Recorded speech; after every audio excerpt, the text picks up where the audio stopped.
व्यावसायिक सांख्यिकी में या बिजनेस स्टैटिस्टिक्स में आज हम चल माध्य रीति मूविंग एवरेज मेथड का अध्ययन करेंगे। चल माध्य रीति दीर्घकालीन प्रवृत्ति जानने की यह उत्तम विधि है। इस विधि में माध्य चल रीति द्वारा average based on moving technique लिए जाते हैं। चल माध्य कितने वर्ष का हो इस बात पर निर्भर करता है कि काल श्रेणी के समंकों में चक्रीय उचावचन द्वारा उतार चढ़ाव कितने वर्षों में होता है। चल माध्य प्राय 3 वर्षों से लेकर 11 वर्षों तक होता है। अतः चल माध्य का समय व चक्रीय उचावचन का समय प्राय एक ही होना चाहिए, अन्यथा चक्रीय उचावचन का प्रभाव काल श्रेणी से दूर नहीं किया जा सकता।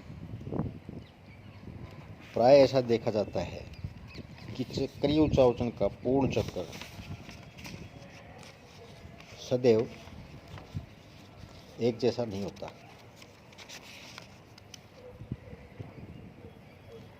कभी यह चक्र 3 वर्षों में पूर्ण होता है, कभी 4-5 वर्षों में। ऐसी अवस्था में चल माध्य का समय औसत चक्र से अधिक होना चाहिए। चल माध्य रीति का प्रयोग 2 प्रकार से किया जाता है। पहला, चल माध्य अवधि विषम होने पर, यानी ओड हो, जैसे 3 वर्ष, 5 वर्ष, 7 वर्ष, 9 वर्ष। और दूसरा, चल माध्य अवधि सम होने पर, 4, 6, 8, इस तरह से ये सम अवधि होगी। चल माध्य अवधि विषम होने पर, चल माध्य अवधि विषम ओड वर्षों में होने पर निम्न पद्धति अपनाई जाती है। यदि चल माध्य अवधि 3 वर्ष की हो तो सर्वप्रथम काल श्रेणी के प्रथम 3 वर्षों को जोड़कर उनके मध्य में लिखेंगे, यानी बीच वाले उसमें। अब प्रथम वर्ष को छोड़ दें और अगले 3 वर्षों को पुनः जोड़कर उनके मध्य में लिखेंगे और इसी क्रम को आगे बढ़ाते रहेंगे। 3-3 का योग करते जाएंगे और उसको जोड़ते जाएंगे, उसके मध्य में लिखते जाएंगे। अब इन 3 वर्षों के विभिन्न योगों का समानांतर माध्य 3 से भाग करके निकालेंगे और अगले खाने में योग के सामने इसकी औसत लिख देंगे। इसका सूत्र इस तरह से हो सकता है, जैसे ABC, A + B + C / 3। इसी तरह से उसको आगे लिखेंगे, एक छोड़ देंगे, A को छोड़ देंगे, B + C + D / 3। उसके बाद अगले उसमें A और B दोनों को छोड़ देंगे, C + D + E / 3 लिखें और उसके बाद इसको मध्य में लिख देंगे। इस विधि के प्रयोग से प्रथम व अंतिम वर्ष के न तो चल योग प्राप्त होंगे हमें अगर 3 का है, और न इन वर्षों की चल माध्य। अब वास्तविक मूल्य तथा चल माध्य मूल्यों को बिंदु रेखीय प्रति से अंकित करें, किंतु इस विधि से प्राप्त दीर्घकालीन प्रवृत्ति सरल रेखा के रूप में व्यक्त नहीं होती, बल्कि वक्र के रूप में व्यक्त होती है। इस वक्र को कभी भी समानांतर माध्य रीति के अनुरूप दोनों ओर नहीं बढ़ाया जाता, क्योंकि वक्र की दिशा भविष्य के वर्षों में ऊपर अथवा नीचे की ओर होगी।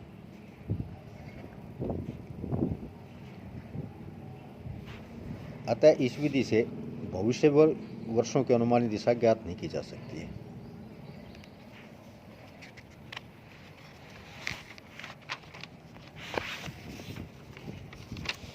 इसी तरह से 5 वर्षीय चल माध्य रीति भी 3 वर्षीय चल माध्य रीति के समान है। इसमें क्या करते हैं, हम पहले 5 वर्षों को योग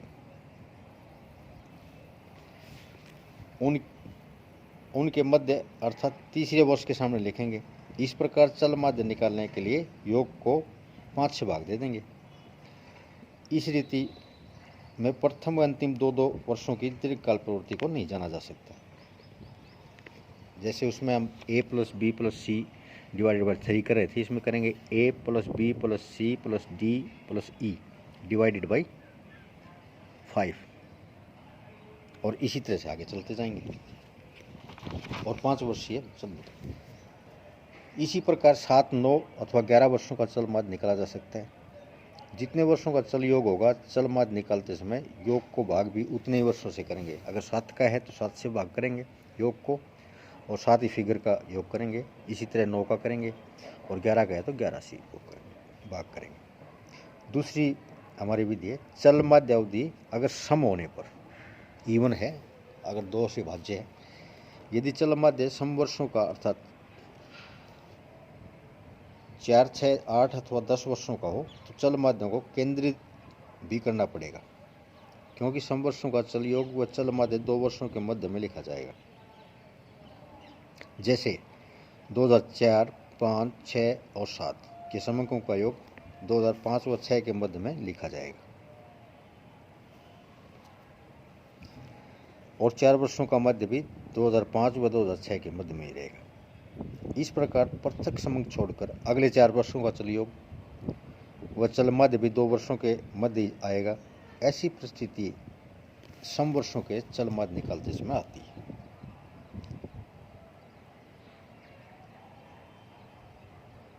अतः इन वर्षों के चल माध्य ज्ञात करने के उपरांत इन्हें केंद्रित करना पड़ता है। अर्थात यदि हम 2 वर्षों का चल माध्य निकालें तो समस्त वर्षों के सम्मुख दीर्घकालीन प्रवृत्ति ज्ञात की जा सकती है। इस प्रकार सम वर्षों के चल माध्य में चल माध्य को केंद्रित करना अनिवार्य हो जाता है।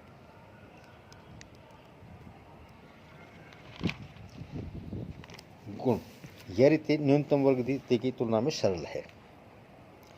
दूसरा गुण है इसका समंकों को दीर्घकालीन प्रवृत्ति जानने में विधि अधिक लचीली है। तीसरा, यदि दीर्घकालीन प्रवृत्ति निकालते समय चल माध्य का समय चक्रीय उचाव के समान हो तो चक्रीय उचावचन का उतार चढ़ाव स्वतः ही दूर हो जाता है। चल माध्य का स्वरूप आंकड़ों के स्वरूप पर निर्भर है, न कि गणितीय आधार पर। यदि दीर्घकालीन प्रवृत्ति में बहुत अनियमितता है तो चल माध्य रीति द्वारा प्राप्त निष्कर्ष अधिक विश्वसनीय होंगे। इस रीति के प्रयोग में मानव की पक्षपात भावना का कोई प्रभाव नहीं पड़ता,